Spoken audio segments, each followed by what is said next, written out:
നമസ്കാരം. നമ്മളിന്നൊരു പുതിയ അതിഥിയുമായിട്ടാണ് പ്രേക്ഷകരുടെ മുമ്പിലേക്ക് എത്തിയിരിക്കുന്നത്. ഭാരതം ലോകത്തിന് സംഭാവന നൽകിയിട്ടുള്ള ജ്യോതിശാസ്ത്രം എന്ന ഒരു മഹത്തായ പ്രസ്ഥാനം അതിൻ്റെ അമരത്തിരിക്കുന്ന ഒരു വിശിഷ്ടാതിഥിയാണ് നമ്മോടൊപ്പം ഇന്ന് പങ്കെടുക്കുന്നത്. സർ ഡോക്ടർ കുടമാളൂർ ശർമ്മ അവറുകളാണ് നമ്മളോടൊപ്പം പങ്കെടുത്തിരിക്കുന്നത്. നമസ്കാരം സാർ. നമസ്തേ. ഞങ്ങളുടെ പ്രേക്ഷകർക്ക് വേണ്ടിയിട്ട് സാറ് ജ്യോതിശാസ്ത്രത്തെക്കുറിച്ചും ജ്യോതിഷത്തെക്കുറിച്ചും നമ്മുടെ പ്രേക്ഷകർക്കുള്ള സംശയങ്ങളും അതുപോലെ എന്താണ് എന്നൊന്ന് വിശദീകരിച്ചു തന്നാൽ വളരെ ഉപകാരമായിരുന്നു. ജ്യോതിഷം എന്ന് കേട്ട് കാണും, അതെ.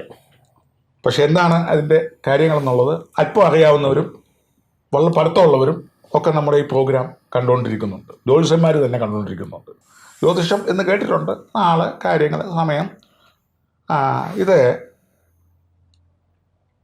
സൂര്യൻ, ചന്ദ്രൻ, ചൊവ്വ, ബുധൻ, ശനി, ശുക്രൻ, രാഹുകേതുക്കൾ എന്നുള്ള സാങ്കല്പിക ഗ്രഹങ്ങൾ മുതലായിട്ടുള്ള സപ്തഗ്രഹങ്ങളോട് കൂടിയ നവഗ്രഹങ്ങളും. അത് സൂര്യനെ നമ്മൾ കാണുന്നു, നക്ഷത്രങ്ങൾ കൊണ്ട് ചന്ദ്രനെ കാണുന്നു, അതുപോലെ തന്നെ ചൊവ്വാഗ്രഹത്തെ കണ്ണാടിയിൽ കൂടെ കാണുന്നു, അതുപോലെ തന്നെ വ്യാഴഗ്രഹത്തെ കാണുന്നു, ശനിഗ്രഹത്തെ കാണുന്നു, ബുധഗ്രഹത്തെ കാണുന്നു, ശുക്രനെ കാണുന്നു. ചില വർഷം ചില തീയതികളിൽ കിഴക്ക് വടക്ക് ഭാഗങ്ങളിൽ ഈ പഞ്ചഗ്രഹങ്ങൾ ഒന്നിച്ചു നിൽക്കുന്നതായിട്ടും പ്രമുഖ പത്രങ്ങളിൽ കാണിക്കുന്നുണ്ട്. അപ്പോൾ ഈ സംഭവം ഈ ഗ്രഹങ്ങളുണ്ട്. പിന്നെയുള്ളത് രാഹുകേതുക്കൾ എന്ന് പറയുന്ന ഗ്രഹങ്ങൾ പിണ്ടാണ്ടമല്ല.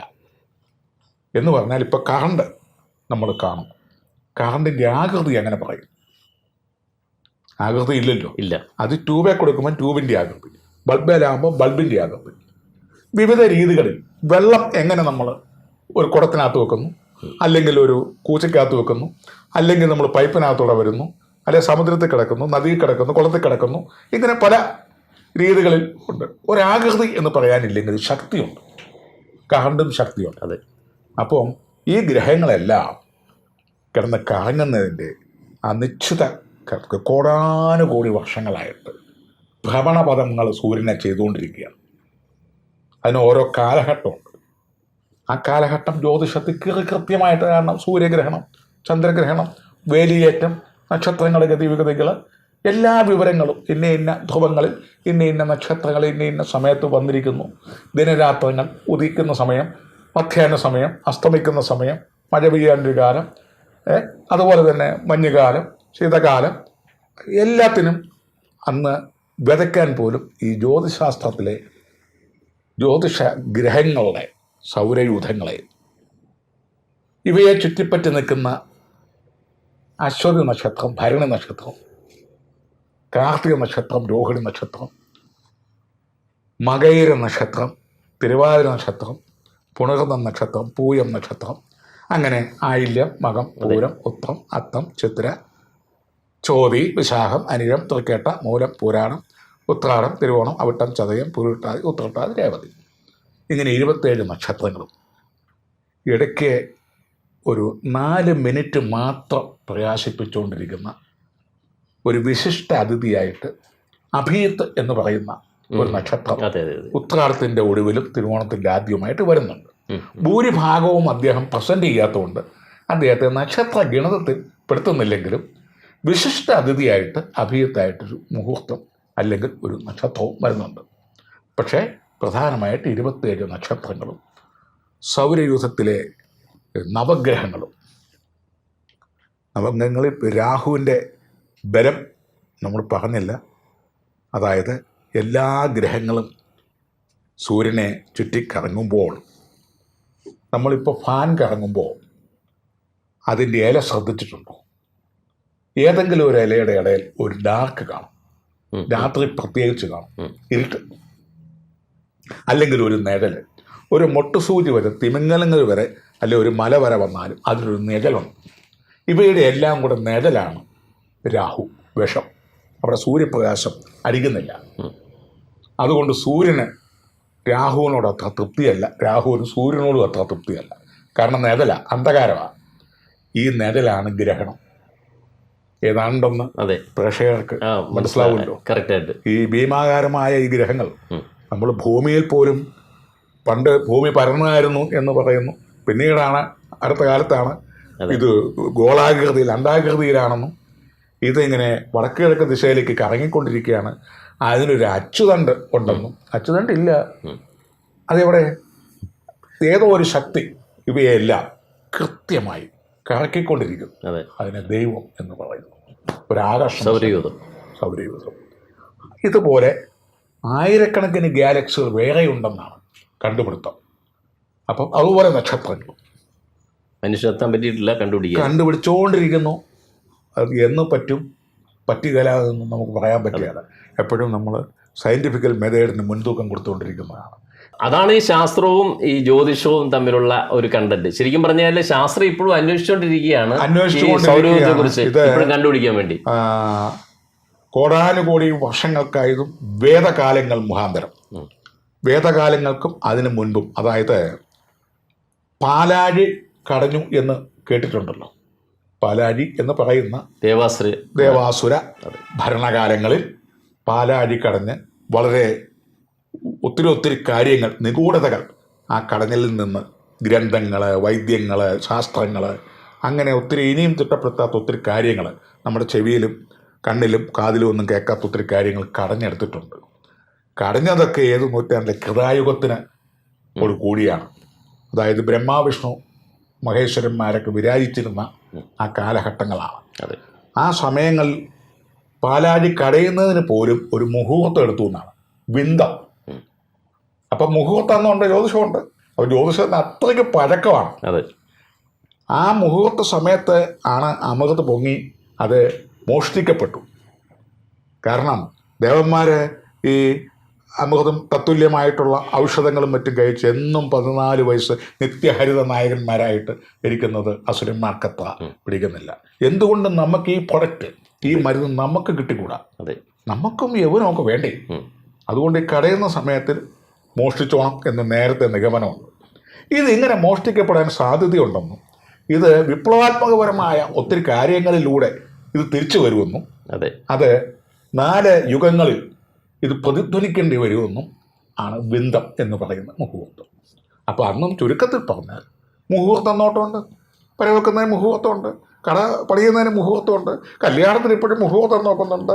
ഏതിനും എന്തിനും വിശ്വാസമുള്ളവരും ഇല്ലാത്തവരും പോലും അത് ഞങ്ങൾക്ക് താല്പര്യമില്ല, നിങ്ങൾ നോക്കിക്കൂ. പ്രസവം വരെ മുഹൂർത്തം നോക്കുന്നു, നാളും നോക്കുന്നു, ലഗ്നം നോക്കുന്നു, യോഗബലങ്ങൾ നോക്കുന്നു. അപ്പം ഇപ്പോഴും നോക്കുന്നുണ്ട്. അപ്പോൾ ഇതിനെ ആശ്രയിക്കുന്നുണ്ട്. അത് എന്താണെന്ന് മനസ്സിലാവുന്നില്ല, അല്ലെ മനസ്സിലാക്കാൻ സാധിച്ചു കൊടുക്കുന്നില്ല. എന്നിട്ടും പറയും ശാസ്ത്രം അല്ല, ഇത് നമ്മുടെ ജ്യോതിശാസ്ത്രം തെറ്റാണോ ശരിയാണോ എന്നുള്ള സംശയം. അതിലേക്കാണ് നമ്മൾ സംസാരിച്ചു വരുന്നത്. ഈ സൗരയൂഥങ്ങളും നവഗ്രഹങ്ങളും ഇവരുടെ സഞ്ചാര വീഥികൾ ഇവർക്കൊരു റൂട്ട് കൊടുത്തിട്ടുണ്ട്. അതായത് വടക്ക് കിഴക്ക് ഭാഗത്തെ സൗരയൂഥത്തിലെ സ്പേസാണ് പീസസ് എന്ന് പറയുന്ന മീനൻ രാശി. അവിടെ നിന്നാണ് ഊർജത്തിൻ്റെ ഒരു പ്രഹരം വരുന്നത്. അതുകൊണ്ടാണ് ഒട്ടുമുക്കാലും ഭാരതത്തിലെ കിണറുകളെല്ലാം ശ്രദ്ധിച്ചിട്ടുണ്ടോ, വടക്ക് കിഴക്ക് കോണിലാണ് വാസ്തുശാസ്ത്രവും എല്ലാം. അവിടെ നിന്ന് ആ ഊർജം തുടങ്ങി തെക്ക് പടിഞ്ഞാറേ കോണിലോട്ട് വരുമ്പോഴത്തേനും ഉള്ള രോഗാണുക്കളും എല്ലാം കടന്നു വരുന്നു കന്നിരാശിയിലേക്ക്. അതുകൊണ്ട് കന്നിരാശിയിൽ പ്രത്യേകം കട്ടിംഗ് ഒന്നും പാടില്ല, അതുപോലെ അശുദ്ധമായതൊന്നും പാടില്ല. അവിടെ ശുദ്ധീകരണം നടന്നുകൊണ്ടിരിക്കുകയാണ് വടക്ക് കിഴക്ക് ഭാഗത്ത്. അപ്പോൾ അവിടെ മുതലാണ് രാശിചക്രം തുടങ്ങുന്നത്. മീനം ഒരല്പം കൂടെ കടന്നാൽ മേടൻ രാശിയിലേക്കായി കിഴക്കോട്ട്. അവിടെ നിന്നാണ് ഇപ്പോൾ സൂര്യൻ്റെ ഉദയമായിട്ട് നമ്മൾ കണക്കാക്കുന്നത്. പല നക്ഷത്രങ്ങളും അവിടെ മുതലാണ് കണക്കാക്കിക്കൊണ്ടിരിക്കുന്നത്. എന്നാൽ ഇത് ഭൂമിയിൽ നിന്ന് നോക്കുമ്പോഴാണ്. വേറെ ഏതെങ്കിലും ഗ്രഹത്തിൽ നിന്ന് നോക്കുമ്പോൾ എവിടെയാണ് കിഴക്ക്, എവിടെയാണ് പടിഞ്ഞാറ് എന്ന് തിട്ടപ്പെടുത്തണമെങ്കിൽ ഇനിയും ഗവേഷണങ്ങൾ ആയിരക്കണക്കിന് വർഷങ്ങൾ മുന്നോട്ട് പോകണം. സൗരയൂഥത്തിലെ ഗ്രഹങ്ങളെല്ലാം പോയി തൊട്ടറിഞ്ഞ് കണ്ടറിഞ്ഞ് മണത്തറിഞ്ഞ് രുചിച്ചറിഞ്ഞ് എല്ലാം വന്നെങ്കിലേ പറ്റുള്ളൂ. നമുക്ക് അത്രയൊന്നും കാലം ഇരിക്കാനുള്ള പ്രാപ്തിയില്ല. ഇപ്പം നിലവിലിരിക്കുന്നതിൽ നവഗ്രഹങ്ങളും 27 നക്ഷത്രങ്ങളും അവയുടെ സഞ്ചാരവീഥികളായ മീനം, മേടം, ഇടവം, മിഥുനം, കർക്കിടകം, ചിങ്ങം, കന്നി, തുലാം, വൃശ്ചികം, ധനു, മകരം, കുംഭം, ഇങ്ങനെ 12 രാശികളാണ്. അതിനെ തന്നെ പറയുന്നത് ഉണ്ടല്ലോ രാശി 12 പണ്ടേ ഭാരതഭൂമിയിൽ ഭാരതം എന്ന് പറയുന്ന ഇന്നീ കാണുന്ന ഒരു ചെറിയ ആംഗിൾ കാണുന്നതല്ല, ഏഷ്യാ ഭൂഖണ്ഡം കവർ ചെയ്തതായിരുന്നു ഭാരതം എന്നാണ്. അതെ, അതായത് കൃഷ്ണമൃഗങ്ങൾ വിരാജിച്ചിരുന്നതും യാഗത്തിന് അർഹതയായിട്ട് ദേവന്മാർ കൽപ്പിച്ചു കൊടുത്തിരിക്കുന്നതുമാണ് ഭാരതം. അപ്പം ഇന്ന് കാണുന്ന തുച്ഛമായ സ്ഥലമല്ല, ഇതിൻ്റെ അപ്പുറവും ഇപ്പുറവും കിഴക്കും പടിഞ്ഞാറും ഒക്കെ ഭാരതം ഏഷ്യാ ഭൂഖണ്ഡം കവർ ചെയ്ത് നിൽക്കുന്നതായിരുന്നു ഭാരതം. ദേവചൈതന്യങ്ങൾ നേരിട്ട് ഭരിച്ചുകൊണ്ടിരുന്നു. സിന്ധു നദീതട സംസ്കാരമൊക്കെ അങ്ങനെ പിന്നീടാണ് ഇങ്ങനെ നദീതട സംസ്കാരങ്ങളൊക്കെ. അതൊക്കെ മുമ്പ് ഭാരതമുണ്ട്, പേർഷ്യനൊക്കെ ഉണ്ട്. കാരണം ഇവിടെ കൃഷ്ണമൃഗങ്ങൾ വിരാജിക്കുന്നത് കൊണ്ട് അഗ്നേയഹോമങ്ങളും മറ്റുമൊക്കെ ഇവിടെ ദേവന്മാർ സങ്കല്പിച്ചു കൊടുത്തിരുന്നു. ഇവിടെ ചെയ്താൽ പുണ്യമാണ്. ഇവിടെ ജനിക്കുന്നവർ, ഇവിടുത്തെ പ്രവർത്തനങ്ങൾ, ഇവിടുത്തെ മനുഷ്യന്മാർ, ഇവിടുത്തെ ജീവികൾ ഒക്കെ ദേവതുല്യന്മാരാണ്. അതുകൊണ്ട് ഇവിടുത്തെ സംസ്കാരത്തെ പിന്നീട് പാശ്ചാത്യരും മറ്റുള്ള പിന്നീട് ഭൂഖണ്ഡങ്ങളങ്ങ് പെരുകി, മനുഷ്യൻ പെരുകി, ഓരോന്നോരോന്നോരോന്ന് വെട്ടിച്ചുരുക്കി പലതായി. പക്ഷേ സംസ്കാരം, നമ്മുടെ ഭാരത സംസ്കാരത്തെ ആഗിരണം ചെയ്യുന്നു, സ്വാഗതം ചെയ്യുന്നു എല്ലാവരും. എന്താണെന്ന് ചോദിച്ചാൽ അത് കണ്ടറിയണം. കാരണം അവരോട് ചോദിക്കണം. അത്രയ്ക്ക് നല്ല സംസ്കാരമാണ്, നല്ല പെരുമാറ്റമാണ് ഭാരതീയൻ്റെ. അന്നു മുതലേ ഭാരതം ശ്രദ്ധേയമാണ്. ഭാരതത്തിനാണ് ആയുർവേദം, കലകൾ, 18 ശാസ്ത്രങ്ങൾ, പുരാണങ്ങൾ, ഋഗ്, യജു, സാമ വേദങ്ങൾ, അതുപോലെ തന്നെ എല്ലാ വിവരങ്ങളും നമുക്ക് കൂടുതൽ വിജ്ഞാനങ്ങളും ഒക്കെ കിട്ടിക്കൊണ്ടിരുന്നത് ഭാരതത്തിൽ നിന്നാണ്. അതിലൊന്നാണ് ജ്യോതിശാസ്ത്രം. അപ്പോൾ സൗരയൂഥങ്ങളും 27 നക്ഷത്രങ്ങളും സഞ്ചാരവിധികളായ 12 രാശികളും ചേർന്ന് ഭൂഗോളമെന്ന പ്രതിഭാസത്തിലെ സകല ചരാചരങ്ങളെയും നിയന്ത്രിക്കുന്നു എന്നുള്ള കണ്ടെത്തലുകൾ ബ്രഹ്മാവിഷ്ണു മഹേശ്വരന്മാരും സുബ്രഹ്മണ്യൻ ഗണപതി മുതലായിട്ടുള്ള അവരുടെ സന്താന പരമ്പരകളായിട്ടുള്ള ദേവതകളും, അതുപോലെ തന്നെ ഈ ഗ്രഹങ്ങളുടെ എല്ലാം വിഭാവനം ചെയ്ത സൂര്യന് പ്രത്യേക ഒരു ദൈവം, ചന്ദ്രന് പ്രത്യേക ഒരു ദൈവം, എന്തിനും ഏതിനും ഓരോ നക്ഷത്രങ്ങൾക്കും ഓരോ ദേവതകളും, ഇവയും ആയിരക്കണക്കിന് വർഷങ്ങളായിട്ട്, യുഗങ്ങളായിട്ട് നമ്മുടെ ഋഷീശ്വരന്മാർ തപസ് ചെയ്ത് കണ്ടെത്തിയ ഒരു ഉത്തരം കൂടിയാണ് ജ്യോതിശാസ്ത്രം. അതിൽ നിന്ന് ഉരുത്തിരിഞ്ഞ് വന്നതാണ് ദൈവശാസ്ത്രം. അതിൽ നിന്ന് ഉരുത്തിരിഞ്ഞ് വന്നതാണ് ദശാകാലങ്ങളും ഫലങ്ങളും യോഗഫലങ്ങളും പ്രകൃതിയും. അതായത് പ്രകൃതിയിലെ ചരാചരങ്ങളും നമുക്കൊക്കെ ഓരോ സെക്കൻഡിൽ പിറക്കുന്നിടം വരെ, ഒരു കുഞ്ഞ് പിറന്ന് അത് മരിച്ച് കഴിഞ്ഞ് അടുത്ത പുനർജന്മം വരെ ഉള്ള എങ്ങനെ പോകുന്നു എന്നുള്ള കണ്ടെത്തലുകൾ ജ്യോതിഷത്തിൻ്റെ അടിസ്ഥാനമാണ്. സൗരയൂഥം എങ്ങനെ കറങ്ങും, എത്ര ദിവസം കൊണ്ട് കറങ്ങും, ഈ 365 ദിവസം കൊണ്ട് ഒരു വർഷം എന്നാര് കണ്ടുപിടിച്ചു? സത്യമല്ലേ? ഒരു മാസം ഈക്വൽസ് 30 ദിവസം, അല്ലെ 32, ചിലത് 28. ആ കുറയുന്നതും കൂടുന്നതിൻ്റെ ആയ കണക്കുകൾ അനുസരിച്ച് ഈ ഭൂമിയുടെ അണ്ഡാകൃതിയിൽ നിന്ന് വന്നിരിക്കുന്നതാണ്. എല്ലാം കൃത്യം സർക്കിളിലായിരുന്നെങ്കിൽ ഓരോ കൃത്യമായ കണക്കായിരുന്നു. എന്തുകൊണ്ടൊരു അല്പസ്വല്പം ഒരു ചായ്വിട്ട് കൊടുത്തിരിക്കുന്നു?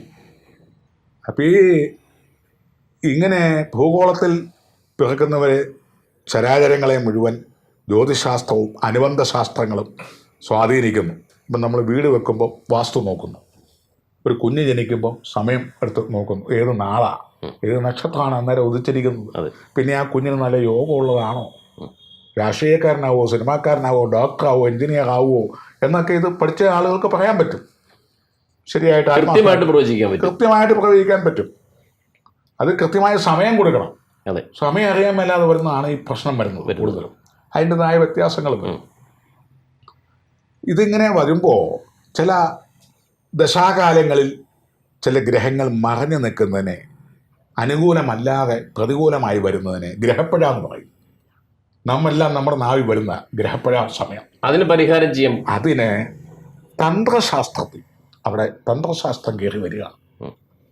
ഇങ്ങനെയൊക്കെ ആണെങ്കിലും ദേവേ സ്വഭക്ത ജനതാനുകർഷയാർച്ചോ ഉപാധൗ തഥാ നിയത സന്നിധിമാതദാനേ. സംസ്കൃതമാണ്, ദേവ സംസ്കൃതത്തിൽപ്പെടുന്നതാണ്. അതായത് എൻ്റെ ഭൂഗോളത്തിൽ പിറന്ന എൻ്റെ മനുഷ്യ ജന്മത്തിൽ പിറന്ന എൻ്റെ ആരാധകർ, എൻ്റെ ഭക്തർ, അവരനുഭവിക്കുന്ന ശാരീരിക, മാനസിക, സാമ്പത്തിക മറ്റ് ഇതര വിഷമങ്ങളിൽ നിന്നും അവരെന്നെ ആശ്രയിക്കുന്ന പക്ഷം ഞാൻ അവരെ ദേവാലയമാകുന്ന സാന്നിധ്യത്തിൽ, വിഗ്രഹമാകുന്ന പ്രതിമയിൽ പൂജാതി കർമ്മങ്ങളെ ആസ്വദിച്ചുകൊണ്ട് ഞാൻ അവർക്ക് വരദാനം ചെയ്യുന്നു എന്നാണ് ദേവേ സ്വഭക്ത ജനതാനുഹർഷയാച്ചോ ഉപാധൗ തഥാ നിയത സന്നിധി മാതതാനെ. ഒന്നുകൂടെ വ്യക്തമായിട്ട് പറഞ്ഞാൽ, ഇങ്ങനെയൊക്കെ ജനിച്ചു ചില ദോഷങ്ങളും ഒക്കെ ചിലപ്പം അനുഭവിക്കേണ്ടി വരും. രോഗങ്ങൾ വരും, അപകടം വരും, കേസ് വരും, വഴക്ക് വരും, കല്യാണ തടസ്സം വരും, അതുപോലെ തന്നെ പിള്ളേരുണ്ടാവാതെ വരും, അല്പായുസായിട്ട് വരും, ചിലർ വലിയ അപകടത്തിൽ ചെന്ന് ചാടും, ചിലർ സൗഖ്യമായിട്ട് വരും. അത് കൂടുതലും സുഖദുഃഖമായിട്ടാണല്ലോ കൊടുക്കുന്നത്.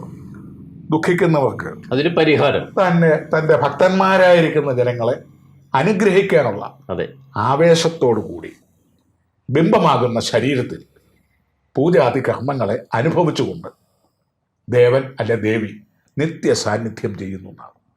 അപ്പോൾ ഈ ദേവാലയങ്ങളിലൂടെ വന്നിരിക്കുന്നതിൻ്റെ കാര്യം നാം കേട്ടിട്ടുണ്ട്. ആദിത്യപുരം, അതെ, അവിടെ സൂര്യൻ അവിടെ പ്രതിഷ്ഠ. അതെ, സൂര്യൻ നമുക്ക് എന്നും കാണുന്നുണ്ട്. പിന്നെ എന്തിനാ ഒരു പ്രതിഷ്ഠ? നമുക്ക് എല്ലായിടത്തും വെട്ടമുണ്ട്. പിന്നെ എന്തിനാ ഈ ലൈറ്റും AC എല്ലാം വെച്ചിരിക്കുന്നു? കൂടുതൽ മനുഷ്യൻ്റെ സൗകര്യത്തിന് വേണ്ടി. പാടത്ത് നെല്ലുണ്ട്, നമ്മൾ കപ്പ ഇട്ടിട്ടുണ്ട്, ഗോതമ്പ് നമുക്ക് വെളിയിൽ നിന്ന് വരുന്നുണ്ട്, പച്ചക്കറികൾ തമിഴ്നാട്ടിൽ നിന്ന് വരുന്നുണ്ട്. ഇതിനെല്ലാം സൈസ് ചെയ്ത് കുത്തിയെടുത്ത് പേറ്റി വേവിച്ച് എല്ലാം ഫ്രഷായിട്ട് ചോറാക്കി കൂട്ടാനാക്കി പുട്ടും പഴവുമാക്കി ഒക്കെ കഴിക്കണമെങ്കിൽ അതിനൊത്തിരി നിർമ്മാണങ്ങളുണ്ട്. എന്ന് പറഞ്ഞാൽ അതിനെ ഒന്നുകൂടെ ശുദ്ധീകരിക്കുകയാണ് ക്ഷേത്രങ്ങൾ, പള്ളികൾ, മോസ്കുകൾ, ഗുരുമന്ദിരങ്ങൾ എല്ലാം. അവർ കൂടുതൽ ചൈതന്യമുണ്ട്. അതിനാണ് ഈ ലൈറ്റുകൾ സൂര്യനും എല്ലായിടത്തും ഉണ്ട്. നമുക്ക് കഠിനമായ വ്രതം എടുത്ത് നമ്മൾ ശബരിമലയ്ക്ക് പോകുന്നതും അതുപോലെ അദ്ദേഹം കൽപ്പിച്ചിട്ടുണ്ട്. ഓരോ ആളുകൾ ഓരോ വിഷമസന്ധിയിൽ 41 ദിവസം വ്രതം എടുക്കുന്നവർ വേണം. അതായത് അദ്ദേഹത്തിന് മാത്രമല്ല, അദ്ദേഹത്തിൻ്റെ അനുജന്മാർക്ക് അവിടെയുണ്ട്, ഭൂതഗണങ്ങളുണ്ട്. അതായത് നമ്മളിപ്പം ഓടിച്ചെന്നൊരു പ്രധാനമന്ത്രിയെയോ മുഖ്യമന്ത്രിയോ അങ്ങോട്ട് കാണാൻ പറ്റുകയില്ല. അതിനിപ്പം സെക്യൂരിറ്റി ഗാർഡുകളുണ്ട്. ചില സിസ്റ്റമാറ്റിക് ഉണ്ട്. ആളെവിടുന്ന് വരുന്നു, എന്തിനു വരുന്നു, എന്തെങ്കിലും കയ്യിൽ മാരകായുധങ്ങളൊക്കെ ഉണ്ടോ, ശുദ്ധിയുണ്ടോ, വൃത്തിയുണ്ടോ, എന്തിനാണ് വന്നിരിക്കുന്നത്, ഒരു ഐഡൻറ്റിഫൈ ചെയ്ത് വിളിച്ച് ചോദിക്കുമ്പോൾ കൊടുത്ത് വിട്ടേരെ എന്ന് പറയും. അപ്പോൾ ഈ ഭൂതഗണങ്ങൾക്കും 18 മരകൾക്കും അതുപോലെയൊക്കെയുള്ള അവരുടെ നേരിട്ടുള്ള നിഗമനമുണ്ട്. ഇത്ര ദിവസത്തെ ശാരീരിക വ്രതം ഉണ്ടെങ്കിൽ അവരെ ഞങ്ങൾ കടത്തിവിടാം, മാനസിക വ്രതം ഉണ്ടെങ്കിൽ കടത്തിവിടാം, നൊയമ്പുകൾ ഉണ്ടെങ്കിൽ കടത്തിവിടാം. അപ്പം മനുഷ്യനെ കൂടുതൽ സൗകര്യങ്ങൾ അയ്യപ്പനിൽ നിന്ന് ആഗ്രഹിച്ചല്ലേ അങ്ങോട്ട് പോകുന്നത്. അപ്പോൾ അതിനനുസരിച്ചുള്ള വ്രതാനുഷ്ഠാനങ്ങൾ, മത്സ്യം, മാംസം, മദ്യം, അതുപോലെ തന്നെ അമിതമായ സ്ത്രീ ബന്ധങ്ങൾ, സ്ത്രീക്ക് പുരുഷ ബന്ധങ്ങൾ, ഈ മോഹങ്ങളെല്ലാം, ശരീരശുദ്ധി, മനഃശുദ്ധി എല്ലാം ചെയ്ത് ഒത്തിരി പുണ്യകർമ്മങ്ങൾ ചെയ്തു വേണം ആ വനാന്തരീക്ഷത്തിലേക്ക്, പൂങ്കാവനത്തിലേക്ക് കടക്കാൻ. അവിടെയൊക്കെ ഓരോ മൂർത്തികളെ അയ്യപ്പൻ അല്ലെ ശാസ്താവ് സ്ഥാപിച്ചിട്ടുണ്ട്. അവരുടെ എല്ലാം സാങ്ഷനോട് കൂടി വേണം അങ്ങനെ പൂങ്കാവനത്തിൽ പ്രവേശിച്ച് ആ ചിൽസ്വരൂപിനെ കണ്ട അനുഗ്രഹം വാങ്ങാനായിട്ട്. ഇതിനാണ് ഈ വ്രതം എടുത്തിരിക്കുന്നത്. അത് കൂടുതലും ആരോഗ്യം ഇതിനകത്തൊരു പ്രധാന ഘടകമാണ്. രോഗപ്രതിരോധ ശക്തി, അതുപോലെ തന്നെ പഞ്ചേന്ദ്രിയങ്ങളെ നിഗ്രഹിക്കാനുള്ള കഴിവ്. നാം ഇവിടെ നിന്ന് ഒന്നും ഭൂമിയിലേക്ക് കൊണ്ടുവന്നിട്ടില്ല, ഒന്നും ഇവിടുന്ന് പോകുമ്പോൾ കൊണ്ടുവരുന്നുമില്ല. ബാക്കിയൊക്കെ ദൈവത്തിൻ്റെ വരദാനമാണ്. അത് എൻജോയ് ചെയ്യണമെന്നുണ്ടെങ്കിൽ ദൈവസമ്മതം വേണം. അവിടെയൊക്കെ വിധാനങ്ങൾ ഓരോ മത ജാതി വിഭാഗത്തിനും ഓരോ വ്രതാനുഷ്ഠാനങ്ങൾ കൊടുത്തിട്ടുണ്ട്. അതനുസരിച്ച് വേണം. ബാക്കിയുള്ള അയ്യപ്പ ക്ഷേത്രങ്ങളിലൊന്നും പോകുന്നതിന് ഇത്രയും വ്രതമൊന്നും വേണ്ട. ഇത് ബ്രഹ്മചര്യമായിട്ടാണ് അവിടുത്തെ അദ്ദേഹത്തിൻ്റെ പ്രതിഷ്ഠ. അപ്പം ബ്രഹ്മചാരിയായിട്ട് വേണം അങ്ങോട്ട് ചെല്ലാനായിട്ട്. അദ്ദേഹം കൽപ്പിച്ചിരിക്കുന്നു അങ്ങനെയാണ്.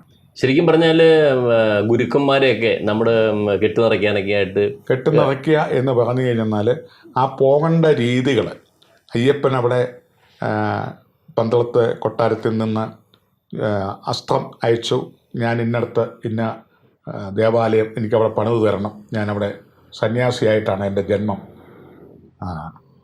എന്നെ കാണാൻ വരുന്നവർ എനിക്ക് വേണ്ട ആഹാരങ്ങൾ വേണം, ആഹാര സാധനം 4-5 പേരിനെങ്കിലും പാണ്ണമായി കെട്ടുക. അതായത് അദ്ദേഹത്തിന് വേണ്ട, അയ്യപ്പന് വേണ്ട അരി, നെയ്യ്, അതുപോലെ മാളിയപ്പോത്തമ്മയ്ക്ക് വേണ്ട മഞ്ഞപ്പൊടി, കടുത്തസ്വാമിക്ക് വേണ്ട കാര്യങ്ങൾ, ഇതെല്ലാം മുൻകെട്ടിൽ.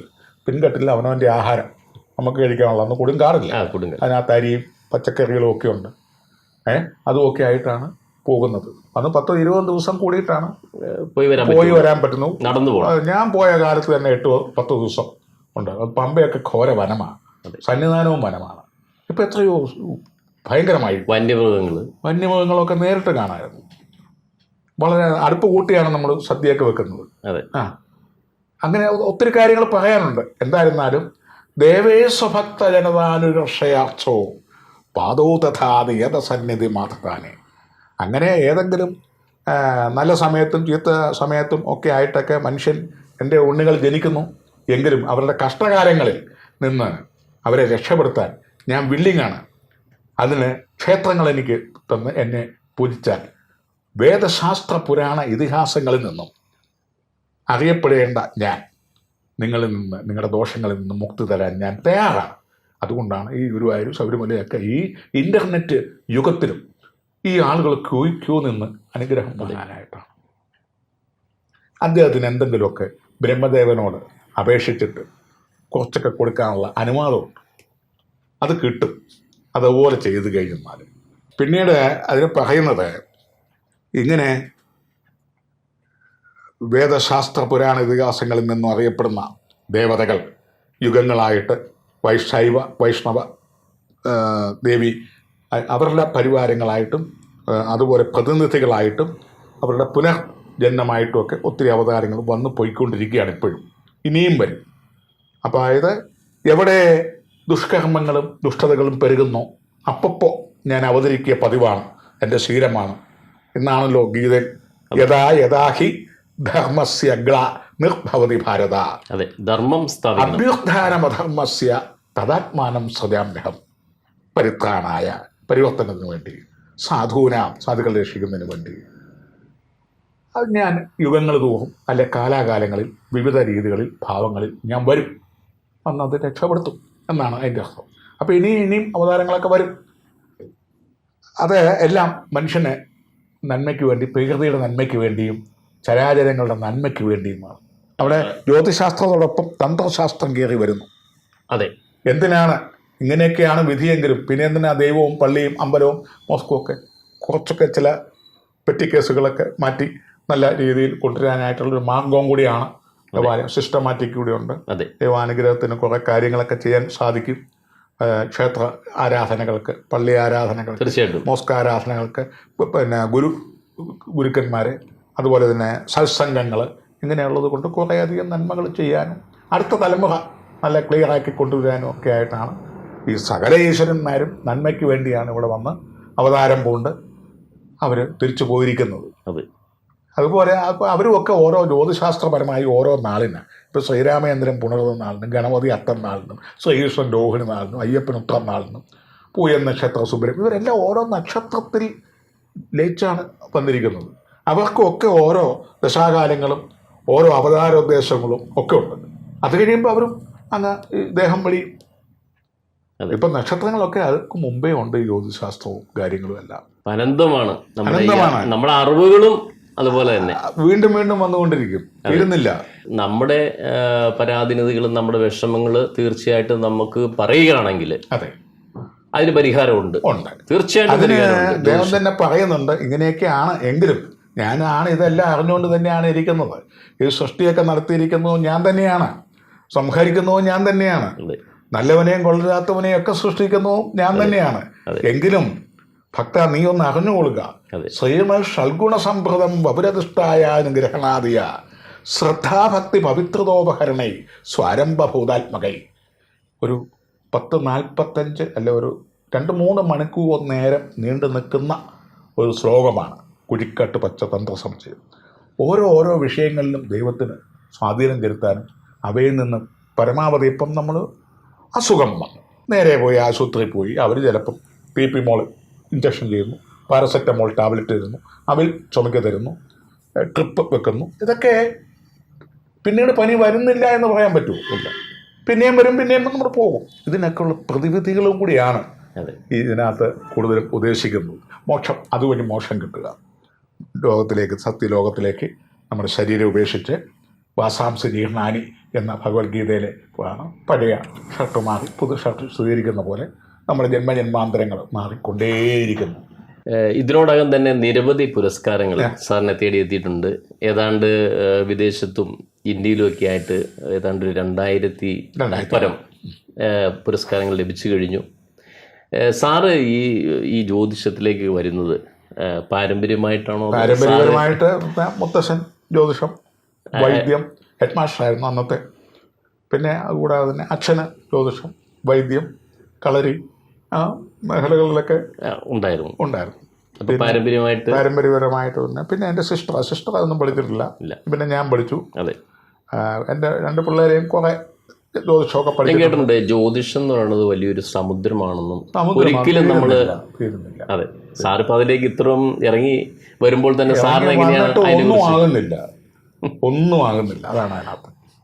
വൈദ്യശാസ്ത്രം തീരുന്നുണ്ടോ? അതെ, പുതിയ പുതിയ രോഗങ്ങൾ വരുന്നു, മരുന്നുകൾ കണ്ടുപിടിക്കണം, ട്രീറ്റ്മെൻറ്റ് രീതി കണ്ടുപിടിക്കണം. രോഗികൾ ഇതിനെ കൊണ്ട് എങ്ങനെ പേർന്നു, എവിടെ തീരുന്നു? അതുമെന്ന് പറഞ്ഞ പോലെ തന്നെയാണിത്. അനന്തമായിട്ട് തന്നെ കിടക്കുകയാണ്. അപ്പോൾ അത് ഇങ്ങനെ പ്രപഞ്ചത്തിലെ ഈ ഭൂമിയിലെ ഈ ഗ്രഹങ്ങളെല്ലാം നക്ഷത്രങ്ങളുമെല്ലാം മനുഷ്യനുൾപ്പെടെ ജനനം മുതൽ മരണം വരെ സ്വാധീനിക്കുന്നു എന്ന് നമ്മൾ കണ്ടെത്തി, അല്ലെങ്കിൽ ജ്യോതിശാസ്ത്രം കണ്ടെത്തി. അതിനെ തലമുറകളായിട്ട് കൃതത്രേത ദ്വാപര യുഗങ്ങളായിട്ട് ഋഷീശ്വരന്മാരാലും യുഗപ്രഭാവന്മാരായിട്ടും വേദ ശാസ്ത്ര പുരാണ ഇതിഹാസ മാമുനിമാരിൽ നിന്നും ഇത് കൈമറഞ്ഞ് ഇന്നത്തെ ഈ സ്ഥിതിയിൽ കമ്പ്യൂട്ടർ ജ്യോതിഷം വരെ ആയിട്ട് വന്നിട്ടുണ്ട്. ഇനി ഇപ്പോൾ എങ്ങോട്ട് പോകുന്നു? കൂടുതൽ ആളുകളിലേക്ക് കടന്നു വരുന്നവരുണ്ട്. നിന്നിട്ട് ഒത്തിരി ശിഷ്യ പരമ്പരകളുണ്ടാവും. 10,000-2,000 പേരുള്ളതുണ്ട്. അതൊക്കെ കുറച്ച് പഠിക്കുന്നുണ്ട്. അവരെല്ലാം ഈ ഗവൺമെന്റ് ജോലിക്കാരും ഒക്കെയാണ്. അവർ പെൻഷൻ പറ്റിയതിന് ശേഷം കൂടുതൽ. സാറും ഇതുപോലെ തന്നെ ദേവസ്വം ബോർഡിലെ ഞാൻ ദേവസ്വം ബോർഡിലെ മേൽശാന്തിയായിട്ട് 48 കൊല്ലം. അത് ഇനി പെൻഷൻ പറ്റി 10-15 കൊല്ലം. അന്നും ജ്യോതിഷം ചെയ്യുന്നുണ്ടായിരുന്നു. ജ്യോതിഷം അന്ന് മുതൽ, കുട്ടിക്കാലം മുതൽ കൈനോട്ടം അമ്പലപ്പറമ്പുകളിലും പള്ളിപ്പറമ്പുകളിലും റോഡ് സൈഡുകളിലും തിയേറ്ററിൻ്റെ വാതിക്കലും ഒക്കെ, പിന്നെ ലോഡ്ജുകളിലും നോക്കിയിട്ടുണ്ട്. പല സ്റ്റേറ്റുകളിൽ പോയിട്ടുണ്ട്, വിദേശ രാജ്യങ്ങളിൽ ഒക്കെ പോയിട്ടുണ്ട്. വിദേശ രാജ്യങ്ങളിലൊക്കെ ഒത്തിരി രാജ്യങ്ങളിലൊക്കെ പോയിട്ടുണ്ട്. ഇപ്പോഴും പോയിക്കൊണ്ടിരിക്കുന്നു. ഇല്ല, ഇപ്പോഴും പറഞ്ഞല്ലോ പെൻഷനൊക്കെ പറ്റി ഞാനും വൈഫും മാത്രമായിട്ടിരിക്കുക. പിള്ളേരൊക്കെ പല ഭാഗങ്ങളിലായി. അങ്ങനെ ഒരു വിശ്രമ കാലഘട്ടം. അതെ സാർ, വളരെ നന്ദിയുണ്ട് നമ്മുടെ ഈ പ്രേക്ഷകർക്ക് വേണ്ടി ജ്യോതിഷവും ജ്യോതിശാസ്ത്രവും എല്ലാം ഈ പ്രേക്ഷകർക്ക് വേണ്ടി പങ്കുവച്ചതിന്. അതുപോലെ തന്നെ ഇനി ഓരോ രാശിയിലുള്ള ആളുകളുടെയും ഗ്രഹനിലയെക്കുറിച്ച് നമ്മുടെ സർ ഡോക്ടർ കുടമാളൂർ ശർമ്മ അവറുകൾ പ്രേക്ഷകരുമായിട്ട് നമ്മളോട് സംവാദിക്കുന്നതാണ്. എല്ലാ പ്രേക്ഷകർക്കും നന്ദി, നമസ്കാരം. നമസ്കാരം, വലിയ നമസ്കാരം.